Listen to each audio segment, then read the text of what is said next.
The Bundle of Sticks.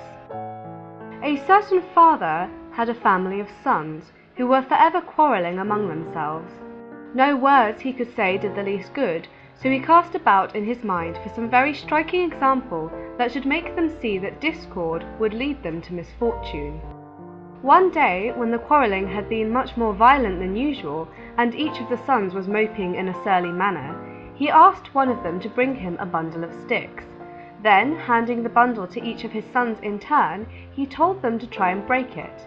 But although each one tried his best, none was able to do so. The father then untied the bundle and gave the sticks to his sons to break one by one. This they did very easily. "My sons," said the father, "do you not see how certain it is that if you agree with each other and help each other, that it will be impossible for your enemies to injure you? But if you are divided among yourselves, you will be no stronger than a single stick in that bundle."